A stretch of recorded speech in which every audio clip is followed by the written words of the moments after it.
दोस्तों आज की इस वीडियो के माध्यम से हम आप लोगों को सीसीएस यूनिवर्सिटी के अंदर एलएलबी का रजिस्ट्रेशन फॉर्म भरकर दिखाने वाले हैं।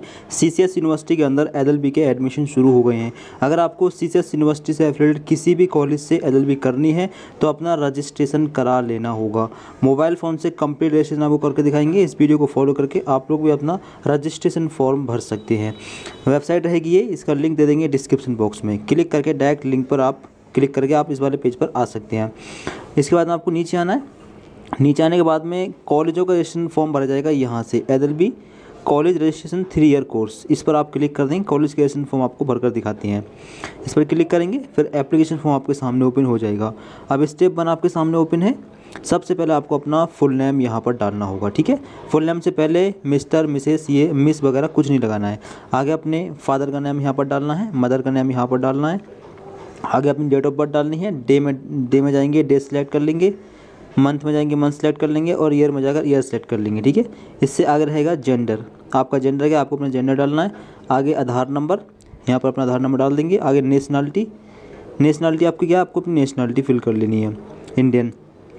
आगे रहेगा करेस्पॉन्डेंस एड्रेस, तो अपना फुल एड्रेस यहाँ पर डालिए। यहाँ पर फुल एड्रेस डालें। यहाँ पर अपना स्टेट सेलेक्ट करें, किस स्टेट से आप फॉर्म भर रहे हैं। जहाँ से भी फॉर्म भर रहे हैं अपना स्टेट डाल दें। किसी भी स्टेट के छात्र फॉर्म भर सकते हैं, कोई रोक नहीं है, ठीक है। कोई भी फॉर्म भर सकता है।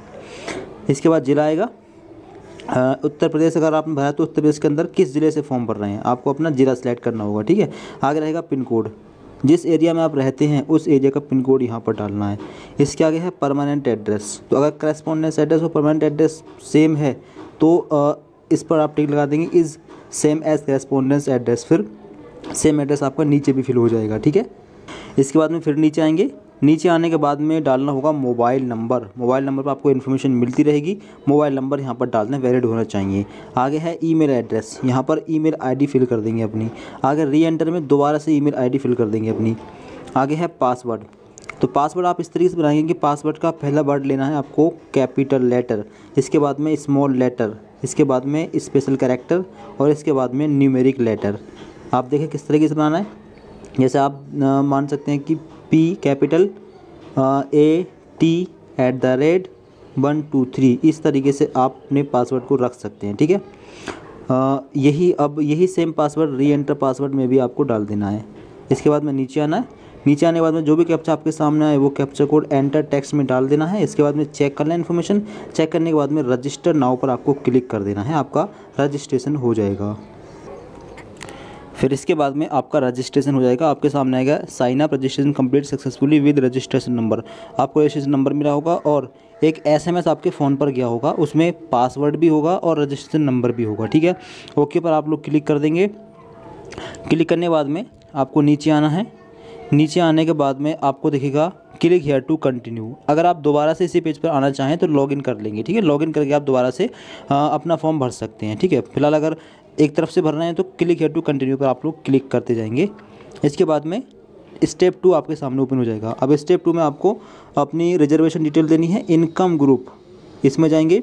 आपकी इनकम किस ग्रुप में आती है। बिलो 2 लाख पर एनुअम, 2 लाख से कम के लिए ये ऑप्शन है। 2 से 2.5 लाख के बीच में ये ऑप्शन है। 2.5 से 8 के बीच में ये, 8 से ऊपर के लिए ये ऑप्शन है। तो आप एक ऑप्शन देंगे यहाँ से। आगे रिलीजन, आपका धर्म क्या है, आपको अपना धर्म डालना है। आगे मैरिटल स्टेटस, आप शादीशुदा हैं तो मैरिड, अनमैरिड है तो अनमैरिड, अदर पर भी लगा सकते हैं अपने हिसाब से, ठीक है। आगे रहेगा डोमिसाइल स्टेट, आप किस स्टेट के निवासी हैं। जहाँ भी आप रहते हैं अपना डोमिसाइल स्टेट डाल देंगे। आगे डोमिसाइल सर्टिफिकेट नंबर भी चाहिए होगा। अब यहाँ पर लिखा है कि enter non if not available, अगर नहीं हो तो आप NONE यहाँ पर डाल सकते हैं, ठीक है। क्योंकि यहाँ पर लिखा है इफ़ नॉट अवेलेबल, अगर नहीं अवेलेबल तो नॉन डाल सकते हैं, वरना डोमिसाइल सर्टिफिकेट का नंबर यहाँ पर आपको डालना होगा। आगे कैटेगरी, आप किस कैटेगरी से आप बिलोंग करते हैं। जनरल, OBC, SC, ST, आपको अपनी कैटेगरी सेलेक्ट करनी है। अगर SC, ST या OBC से आते हैं तो आपको कैटेगरी सर्टिफिकेट की ज़रूरत पड़ेगी और जनरल स्टूडेंट्स के लिए कैटेगरी सर्टिफिकेट की ज़रूरत नहीं पड़ेगी, ठीक है। तो अगर SC, ST या OBC से आते हो तो कैटेगरी सर्टिफिकेट की ज़रूरत पड़ेगी, वो यहाँ पर डालेंगे उसका नंबर। अगर नहीं हो तो नॉन डाल सकते हैं, NONE, नहीं होने की कंडीशन में, वरना आपको डालना है, डालने से फ़ायदा रहेगा, ठीक है। आगे है माइनॉरिटी स्टेटस, अगर आप हिंदू रिलीजन से आते हो तो नो करना है, इसके अलावा किसी भी रिलीजन से आते हैं तो यस करना है, ठीक है। बाकी सब रिलीजन माइनॉरिटी में आते हैं और हिंदू रिलीजन मेजोरिटी में आते हैं, ठीक है। तो अपने हिसाब से आपको लगा देना है। आगे है माइनॉरिटी सर्टिफिकेट नंबर। अगर आप यहाँ पर नो करेंगे तो फिर ज़रूरत नहीं है, तो आप यहाँ पर NONE डाल सकते हैं, ठीक है। और अगर यस करेंगे तो यस करने के बाद में आपको कैटेगरी सर्टिफिकेट की ज़रूरत पड़ेगी, उसका नंबर डालना होगा। अगर नहीं हो तब भी नॉन कर सकते हैं, ठीक है। NONE नॉन यहाँ पर लिख सकते हैं। आगे रिजर्वेशन कैटेगरी, अगर इनमें से आते हैं 2 कैटेगरी है तो लगाएं, वरना नॉन पर लगा दें। आगे है सर्टिफिकेट नंबर, तो अगर नॉन पर लगाते हैं तो यहाँ पर NONE फिल करना होगा, क्योंकि ठीक है छोड़ना नहीं है, स्टार लगा हुआ है, NONE फिल कर देंगे अगर अवेलेबल नहीं है तो। आगे है फिजिकली हैंडीकैप, अगर आप फिजिकल रूप से हैंडीकैप्ड हैं तो इनमें से लगा सकते हैं। अगर विजुअली हैंडीकैप्ड हों या हियरिंग हैंडीकैप्ड या फिर ऑर्थोपेडिकली हैंडीकैप्ड हों तो इनमें से लगा सकते हैं, वरना नॉन पर आप टिक लगा देंगे, ठीक है। आगे है स्पोर्ट्स कोटा, अगर स्पोर्ट्स में आपने किसी भी भाग लिया है तो आप यस कर सकते हैं, वरना नो पर लगा देंगे। आगे वेटेज क्लेम है, यूनिवर्सिटी वेटेज क्लेम, अगर आपका सन, डॉटर, स्पाउस सीसीएस यूनिवर्सिटी के अंदर इस कॉलेज स्टाफ हैं तो इस पर लगा सकते हैं, वरना नॉन पर लगा देंगे।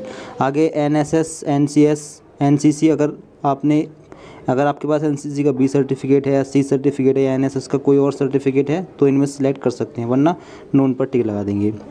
आगे ABC ID, अब ABC ID की ज़रूरत भी आपको पड़ेगी तो ABC ID आप बना ही लें, फिलहाल यहाँ पर कंपलसरी नहीं है लेकिन फिर भी बना लें, ठीक है। ABC ID की ज़रूरत आपको पड़ने वाली है, आगे भी ABC ID बनाकर यहाँ पर डाल दें, ठीक है। ABC ID कैसे बनानी है इसकी वीडियो बनी हुई है, लिंक डिस्क्रिप्शन बॉक्स में क्लिक करके ABC ID बना लें और यहाँ पर उसका नंबर डाल दें, बहुत ज़रूरी होता है ये। आगे है माइग्रेशन सर्टिफिकेट नंबर, अब माइग्रेशन सर्टिफिकेट नंबर किन स्टूडेंट्स को चाहिए होगा, तो ऐसे स्टूडेंट जिन्होंने अपना ग्रेजुएशन किसी और यूनिवर्सिटी से किया है, CCS यूनिवर्सिटी के अलावा, उन स्टूडेंट्स को ज़रूरत पड़ेगी माइग्रेशन सर्टिफिकेट की, ठीक है। बाकी अगर CCS यूनिवर्सिटी से ही किया है तो आपके पास माइग्रेशन होगा ही नहीं और माइग्रेशन की आपको ज़रूरत भी नहीं पड़ेगी। अब देखिए जैसे आप लोग 7 पर क्लिक कर रहे हैं तो यहाँ पर माइग्रेशन सर्टिफिकेट नंबर मांगा जा रहा है, तो हो सकता है इसमें इस फॉर्म में अभी कोई दिक्कत हो, क्योंकि माइग्रेशन सर्टिफिकेट चाहिए होता है अदर यूनिवर्सिटी के स्टूडेंट के लिए जिसने CCS यूनिवर्सिटी से कोई कोर्स नहीं किया। अगर ग्रेजुएशन आपने इसी यूनिवर्सिटी से किया है तो आपको ज़रूरत नहीं होगी, अगर किसी अदर यूनिवर्सिटी से आपने ग्रेजुएशन किया है तब ज़रूरत पड़ेगी। तो अगर आपके पास माइग्रेशन सर्टिफिकेट नहीं है तो 1-2 दिन रुक जाइए, वेबसाइट में हो सकता है कोई दिक्कत हो, बाद में ये सही हो सकता है। फिर नेक्स्ट पर क्लिक करके आप अगले पेज पर पहुंच जाएं। अगला स्टेप रहेगा क्वालिफ़िकेशन डिटेल्स का। अब क्वालिफ़िकेशन में ग्रेजुएशन फ्रॉम CCS यूनिवर्सिटी, अगर इसी यूनिवर्सिटी से ग्रेजुएशन किया है तो अब यस करें, वरना नो करें, अपने हिसाब से आपको करते जाना है, ठीक है। यस करेंगे तो यस करते हैं, वरना नो पर लगा सकते हैं। आगे 12th stream with maths as main subject, अगर 12th में मैथ्स थी तो यस करें, वरना नो कर दें, ठीक है, अपने हिसाब से करना है। Honours degree in the subject in which the admission is being sought at post graduate level, अगर आपने ऑनर्स डिग्री की है तो यस कर सकते हैं, वरना नो पर टिक लगा देंगे। मतलब अगर BA BSc BCom अगर ऑनर्स से किया है तो यस करें, वरना नो। आगे है 10th की इन्फॉर्मेशन, 10th का बोर्ड डालेंगे, 10th का पासिंग ईयर, 10th का रोल नंबर, 10th का मैक्सिमम मार्क्स, 10th का मार्क्स ऑफ 10, 10th की परसेंटेज और 10th की ऑल सब्जेक्ट के नाम, ठीक है। अब आगे 12th का बोर्ड, 12th का पासिंग ईयर, 12th का roll number, maximum marks, marks of 10, percentage अपने आप आ जाएगी काउंट होकर, और सभी 5 सब्जेक्ट के नाम UP बोर्ड से हो तो। आगे ग्रेजुएशन का अब आपको यहाँ पर कोर्स लेना है, ग्रेजुएशन में कौन सा कोर्स किया है, BA BSc BCom वगैरह। तो जितने भी कोर्स लिस्ट में आ रहे हैं इनमें से आपने कोई भी ग्रेजुएट कोर्स किया हो आप LLB कर सकते हैं, ठीक है। चाहे कोई भी कोर्स किया हो आप LLB कर सकते हैं, इनमें से अगर कोई भी कोर्स किया है तो आपने ग्रेजुएशन फ़िलहाल कंप्लीट कर लिया होना चाहिए। तो ग्रेजुएशन जो भी किया, ग्रेजुएशन में आपने BA BSc BCom BBA BCA book course select कर लें। इसके अगर रहेगा यूनिवर्सिटी, कौन सी यूनिवर्सिटी से आपने ये ग्रेजुएशन किया है, अपनी यूनिवर्सिटी का नाम यहाँ पर डाल दें, ठीक है। फॉर एग्जांपल हम डाल देते हैं। आगे रहेगा पासिंग ईयर, किस ईयर में कंप्लीट पास कर लिया है, 3rd ईयर किस ईयर में कर लिया है, तो आपको अपना ईयर डालना है अपने हिसाब से। आगे ग्रेजुएशन का रोल नंबर, मैक्सिमम मार्क्स, अब मैक्सिमम मार्क्स में डालेंगे तीनों साल के मिलाकर, 3 साल का ग्रेजुएशन है तो तीनों साल के मैक्सिमम मार्क्स मिलाकर डालेंगे। मान लीजिए आपका 600 का 1 साल का मैक्सिमम मार्क्स हुआ तो 1800 हो गया, 1800 डालेंगे, ठीक है। और अगर CGPA में है तो CGPA अपने हिसाब से डाल देंगे, ठीक है, उसको मैक्सिमम मार्क्स में कन्वर्ट करके। मतलब जो 1 सेमेस्टर का आपका मैक्सिमम मार्क्स है CGPA में, वो एक सेमेस्टर का 6 सेमेस्टर का मैक्सिमम मार्क्स काउंट करेंगे, फिर सभी सेमेस्टर के नंबर ऐड करके देखेंगे कितने मैक्सिमम के जो आपके नंबर बन रहे हैं। ठीक है, तो मैक्सिमम मार्क्स में 6 सेमेस्टर के मैक्सिमम मार्क्स ऐड करके डालने हैं और मार्क्स ऑब्टेन्ड में 6 सेमेस्टर में जितने जितने नंबर आए हैं सबको ऐड करके डालने हैं। फिर आगे परसेंटेज अपने आप काउंट होकर आ जाएगी। ठीक है, इस तरीके से डालने हैं। आगे सब्जेक्ट, तो लास्ट ईयर की जो 2 सब्जेक्ट बची होंगी मेन, उन दोनों सब्जेक्ट के नाम यहाँ पर डाल देना। ठीक है, लास्ट ईयर की। आगे पोस्ट ग्रेजुएशन, अगर पीजी कोर्स कर लिया है तो उसकी इन्फॉर्मेशन भी दे सकते हैं, वरना इसको छोड़ सकते हैं। ठीक है, क्योंकि यहाँ पर लिखा है कि यहाँ पर कंपलसरी नहीं है, केवल ये कंपलसरी है, हाई स्कूल, इंटर और ग्रेजुएशन की, इस पर स्टार लगाए। आगे अदर्स में कोई डिप्लोमा किया हो तो उसकी इन्फॉर्मेशन भी दे सकते हैं, वरना छोड़ सकते हैं। आगे है यूजी सब्जेक्ट 1। अब एक सब्जेक्ट कंपलसरी मांगी गई है, एक सब्जेक्ट की इन्फॉर्मेशन देंगे ही देंगे।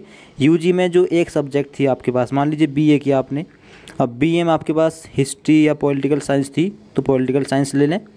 अब इस एक सब्जेक्ट में का इस एक सब्जेक्ट का मैक्सिमम मार्क्स कितना था, मार्क्स ऑब्टेन्ड कितने नंबर आपने प्राप्त किए थे, यहाँ पर डाल देंगे। लास्ट टाइम अगर 2 सेमेस्टर थे तो दोनों सेमेस्टर के मैक्सिमम मार्क्स जोड़कर डाल देंगे और दोनों सेमेस्टर के मार्क्स ऑब्टेन्ड जोड़कर डाल देंगे। परसेंटेज अपने आप यहाँ पर काउंट होकर आ जाएगी। और एक बार कॉलेज में ज़रूर कॉन्टैक्ट कर लेंगे स्कूल का। ठीक है, अब देखिए यहाँ पर समस्या आ रही है कि किसी 2 सब्जेक्ट के नाम भी डालने पर ये फॉर्म सेव नहीं हो रहा है, इसलिए आप लोगों को 3 सब्जेक्ट के नाम डालने होंगे, 3 सब्जेक्ट लेनी होंगी और तीनों के मैक्सिमम मार्क्स और मार्क्स ऑब्टेन डालने होंगे। ठीक है, तभी ये फॉर्म सेव हो पाएगा। तो यूजी कोर्स में जो 3 सब्जेक्ट थे आपके पास, उन तीनों के नाम आपको यहाँ पर सिलेक्ट करके डालने हैं और उन तीनों का मैक्सिमम मार्क्स अलग अलग डालना है और मार्क्स ऑब्टेन डालना है अलग अलग। ठीक है, इस प्रकार से। तो यहाँ पर आप या तो सेकेंड ईयर की 3 सब्जेक्ट की इन्फॉर्मेशन दे सकते हैं या फिर फर्स्ट ईयर की 3 सब्जेक्ट की इन्फॉर्मेशन दे सकते हैं, जबकि जो लास्ट ईयर होता है आपका थर्ड ईयर, इसमें 2 सब्जेक्ट बचती हैं। तो फर्स्ट ईयर या फिर सेकेंड ईयर की 3 सब्जेक्ट की इन्फॉर्मेशन देनी है, उसका मैक्सिमम मार्क्स और मार्क्स ऑब्टेन देना है आपको। एक बार कॉलेज में ज़रूर कॉन्टैक्ट कर देना है इसको लेकर। ठीक है, अब डाल दें, डालने के बाद में सेव एंड नेक्स्ट पर क्लिक कर दें, फिर ये सेव हो जाएगा। कंप्लीट हो चुके हैं। अगला स्टेप 4 आपका ओपन हो गया है। स्टेप 4 है कोर्स एंड कॉलेज डिटेल्स का।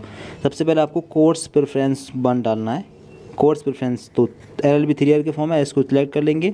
अगर आएगा सब्जेक्ट ग्रुप प्रेफरेंस, यहाँ पर लो आएगा, इसको सिलेक्ट कर लेंगे। आगे डिस्ट्रिक्ट प्रेफरेंस 1, अब आपको कहाँ पर कॉलेज चाहिए वो एक ज़िला सेलेक्ट करना है। ठीक है, ये ज़िले आ रहे हैं हापुड़, गाज़ियाबाद, गौतम बुद्ध नगर, मेरठ, बागपत और बुलंदशहर। ये आपके 6 ज़िले आ रहे हैं। 6 ज़िले में जहाँ भी आपको कॉलेज चाहिए हो उस ज़िले को सिलेक्ट करना है। ठीक है, ज़िला सिलेक्ट करना है। आगे रहेगा कॉलेज प्रेफरेंस 1, अब इस ज़िले के अंदर कौन सा कॉलेज चाहिए। ठीक है, जितने कॉलेजों में LLB हो रही है उतने ही कॉलेज लिस्ट में आएंगे, इनमें से ही कोई एक कॉलेज लेना होगा। ठीक है, जैसे कि मेरठ के अंदर यहाँ पर 2, 4 और 6 कॉलेज आ रहे हैं, इनमें से कोई एक कॉलेज आपको लेना होगा। ठीक है, आगे रहेगा कॉलेज प्रेफरेंस 2। अब कॉलेज प्रेफरेंस 2 मतलब आपको कोर्स प्रेफरेंस 2 में भी आपको LLB 3 ईयर लेना है, यहाँ पर भी लॉ ले लेना है क्योंकि एक ही कोर्स के फॉर्म है। आगे है डिस्ट्रिक्ट प्रेफरेंस 2। दूसरा, अगर आपका सिलेक्शन इस ज़िले में इस कॉलेज में नहीं होता है तो दूसरा कॉलेज आप कौन सा लेना चाहेंगे, इसके लिए उसका ज़िला कौन सा रहेगा, ज़िला लेंगे पहले, फिर दूसरे कॉलेज का नाम डालेंगे। ठीक है, अपने हिसाब से डाल देना है। आगे कोर्स प्रेफरेंस 3 में भी LLB 3 ईयर लेंगे और सिलेक्ट ग्रुप में लॉ ले लेंगे। आगे डिस्ट्रिक्ट प्रेफरेंस 3 में 2 कॉलेज आपने भर दिए, तीसरा कॉलेज आप कौन सा लेना चाहते हैं, 3 कॉलेज भरने हैं। तीसरा कॉलेज आप जिस ज़िले में लें, पहले तो आप ज़िला सेलेक्ट करेंगे उसका, जिस ज़िले में आपका ये तीसरा कॉलेज पढ़ रहा है। मान लीजिए हापुड़ में पढ़ रहा है तो हापुड़ ले लेंगे। अब हापुड़ के अंदर कौन सा कॉलेज है, तो फिलहाल यहाँ पर एक ही कॉलेज आ रहा है, हो सकता है बाद में 1-2 कॉलेज और ओपन हो जाएँ, या फिर हो सकता है एक ही कॉलेज में LLB हो रही हो, तो एक कॉलेज ये है, इसको ले लेंगे। ठीक है, इस हिसाब से आपको 3 ज़िले सेलेक्ट करने हैं, 3 कॉलेज। अगर तीनों कॉलेज एक ही ज़िले में हैं तो तीनों जगह पर एक ही ज़िला ले सकते हैं, बाकी अलग अलग ज़िले हैं तो अलग अलग ज़िले और अलग कॉलेज लेंगे। 3 कॉलेज आपको सिलेक्ट करने होंगे। ठीक है, सिलेक्ट करना है। इसके बाद में सेव एंड नेक्स्ट दिख रहा होगा, इसको आप लोग टिक करके इसको सेव कर देंगे। और यहाँ पर लिखा है कि आवेदक वरीयता के अनुसार सूची में से न्यूनतम 1 विकल्प, अधिकतम 3 विकल्प चुन सकता है। आवेदक का नाम वरीयता के अनुसार मेरिट में आएगा, मतलब आप कम से कम एक कॉलेज दे सकते हैं, अधिक से अधिक 3 कॉलेज दे सकते हैं। 3 कॉलेज ही डालने आपको फ़ायदा रहेगा। ठीक है, मान लीजिए आपको उस कॉलेज में नंबर नहीं आता है, दूसरे कॉलेज में सेकंड या थर्ड प्रेफरेंस में हो सकता है आ जाए। ठीक है, तो डाल दें, इसके बाद सेव पर क्लिक कर दें। फिर इसके बाद में स्टेप 5 ओपन होगा। स्टेप 5 में आपको अपना फ़ोटो अपलोड करना है, अपना सिग्नेचर अपलोड करना है, हाई स्कूल की मार्कशीट अपलोड करनी है, आगे 12th की मार्कशीट अपलोड करनी है। आगे है सिलेक्ट और कास्ट सर्टिफिकेट नेम, तो कास्ट सर्टिफिकेट SC ST और OBC के लिए चाहिए होगा, जनरल के लिए नहीं चाहिए होगा। आगे select UG marksheet. UG course में आपने जो भी कोर्स किया है, BA BCom BSc BBA BSc, उसकी फाइनल ईयर की मार्कशीट यहाँ पर अपलोड करनी होगी, ठीक है, जो फाइनल ईयर में आपको मिली है। साइज़ कितना मांगा है, तो फ़ोटो का साइज़ 50 से 100 KB के बीच में, सिग्नेचर का साइज़ 10 से 50 KB के बीच में, और 10th मार्कशीट का और 12th की मार्कशीट का साइज़ 100 से 500 KB के बीच में, और आपका जो कास्ट सर्टिफिकेट है और जो आपका UG की मार्कशीट है उनका साइज़ भी 100 से 500 KB के बीच में मांगा है। सभी डॉक्यूमेंट का फ़ोटो मोबाइल फ़ोन के कैमरे से खींच लें, ठीक है। कैमरे से खींचने के बाद में IM रीसाइजर सर्च करें गूगल या फिर क्रोम पर। इसके बाद में इनका साइज़ कम कर लें। 100 से 500 KB मांगे है तो 300 या 350 KB कर लें, और अगर 10 से 50 मांगे है तो 30 KB कर लें, 50 से 100 KB मांगे है तो 80 KB कर लें, ठीक है। और फॉर्मेट आप JPG रखेंगे सबका। इस तरीके से करने के बाद में चूज़ फाइल पर जाएँ और यहाँ से सिलेक्ट करके गैलरी में से अपलोड कर देंगे। तो पहले सिलेक्ट करें, इसके बाद में देखिएगा अपलोड फ़ोटो, इस पर क्लिक करें। इस पर क्लिक करने के बाद में फिर कुछ इस प्रकार से आपको आपका फ़ोटो यहाँ पर अपलोड होकर शो हो जाएगा, ठीक है। इस प्रकार से फ़ोटो अपलोड कर दें। इसी प्रकार से सिग्नेचर और ये सभी डॉक्यूमेंट अपलोड कर देंगे। तो कुछ इस प्रकार से आप लोग अपनी सभी डॉक्यूमेंट को अपलोड कर दें। कोई दिक्कत आए तो कमेंट बॉक्स में बता सकते हैं। इसके बाद में सेव एंड नेक्स्ट पर क्लिक कर दें, फिर ये पेज आपका सेव हो जाएगा और अगला पेज बचेगा पेमेंट का। तो रजिस्ट्रेशन फ़ीस आपको देनी होगी 115 रुपये, और जब मेरिट लिस्ट लगेगी उस टाइम पर जाएगी आपकी एडमिशन फ़ीस। एडमिशन फ़ीस जितनी भी होगी उस टाइम पर जाएगी, मतलब मेरिट लिस्ट आने के बाद में। कितनी हो सकती है एडमिशन फ़ीस, तो ये आपकी लगभग देखो कॉलेज पर डिपेंड करता है। 15,000 से स्टार्टिंग है और ये 30,000 या 35,000 तक है। किसी कॉलेज की 20,000 पर ईयर हो सकती है, किसी की 25,000 पर ईयर, किसी की 30,000 पर ईयर। इतने हिसाब से फ़ीस होगी, ठीक है। तो click here to make online payment, इस पर क्लिक करके अपनी फ़ीस को पे कर देंगे और इसका प्रिंट भी आप लोग निकाल लेंगे।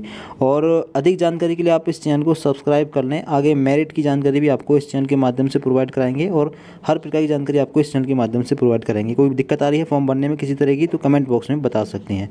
वीडियो को लाइक कर दें, सभी दोस्तों को शेयर कर दें, चैनल को सब्सक्राइब कर लें। Thank you so much for watching this video.